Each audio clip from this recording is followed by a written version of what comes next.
पण आता सगळ्यांना प्रश्न जो मेन आपला मुद्दा आहे की दररोज वाचन आणि नित्यपठण काय करायचं. तर हे तुम्ही संसारासाठी सगळं मागता, भगवंत तुम्हाला देतो, योग्य वेळ आल्यानंतर ते सगळं मिळतंच आपल्याला. तर मी एक छोटासा अनुभव इथं मी तुम्हाला सांगते. म्हणजे योग्य वेळ आल्यानंतर आपल्याला अनुभव येतो, आपल्याला सगळं मिळतं ही प्रापंचिक गोष्टी, पण नित्यसेवा नित्यपठण का करायचं ना, मी तुम्हाला एक छोटासा अनुभव सांगते. अक्कलकोटला मी गेले होते आणि अक्कलकोटला गेल्यानंतर मला तिथे एक लेडीज भेटली. प्रसादाच्या रांगेत, अन्नछत्राच्या रांगेत मी थांबले होते प्रसादासाठी आणि तिथं बसले मी खाली. आपण रांग मोठी असते म्हणून मी खाली बसले होते. तर तिथे एक लेडीज होती. तर मला बोलली की बाबा तुम्ही हे शूटिंग का करता. तर मी म्हटलं की मला आवडतं शूटिंग वगैरे करायला, स्वामींचं सगळं असं साठवून ठेवायला. आणि बरेच असे भक्त आहेत की व्हिडिओ बघून आहे ना तिथपर्यंत पोहोचतात. म्हणजे बऱ्याच जणांना माहित नसतं की स्वामींचे मठस्थान कुठे आहेत, रूमवर कसं यायचं, किती चार्जेस आहेत, कुठे राहायचं, काय काय बघायचं, काही माहित नसतं.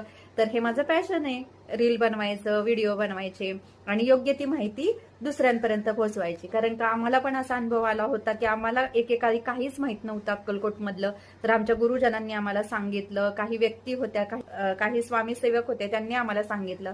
आणि मला असं वाटतं की ही सगळी माहिती सहजासहजी एकदम सोप्या भाषेत आहे ना आपल्या सगळ्या सेवकांपर्यंत, स्वामी सेवकांपर्यंत, स्वामी भक्तांपर्यंत पोहोचवावी, एवढाच असा निकष हेतू माझ्या चॅनलचा आहे.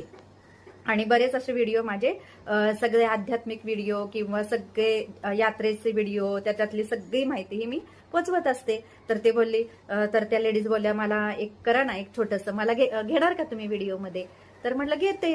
पण परत तिच्या लक्षात आलं की आपण काय बोलणार आहे, आपला कुठला अनुभव सांगणार आहे. तर त्या बोलल्या व्हिडिओ नको, पण मी माझा अनुभव सांगते, तर सगळ्या भक्तांपर्यंत पोहोचवा, जेणेकरून पण त्यांना पण त्याचा लाभ होईल.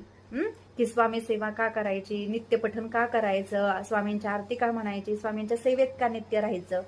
कसं आहे ना, भगवंताने आपल्याला सगळं दिलेलं आहे शरीर, 2 डोळे, 2 कान, नाक, तोंड, म्हणजे जिथल्या तिथं सगळे अवयव दिलेले आहेत. तुम्ही विचार करा, आज ऑपरेशन करायला गेल्यानंतर एक डोळा बसवायला, एक नाक रिपेअर करायला, केस बसवायला, किडनी बसवायला किती खर्च होतो. हे सगळं भगवंताने आपल्याला फुकट दिलेलं आहे.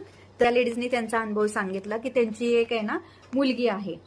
आता तिचं लग्न वगैरे झालं, पण लग्नाच्या आधी काय स्थिती होती त्यांची, त्यांनी सांगितलं की त्या मुलीला ना मुलींचे काही अवयव असतात ना, लेडीजचे अवयव काही असतात ना, स्त्री अंग, ते काहीच नव्हतं. म्हणजे आपण बाळाला दूध पाजतो ते अवयव, असे काही जे अवयव असतात ना ते काही नव्हतं, स्त्रीत्वच नव्हतं.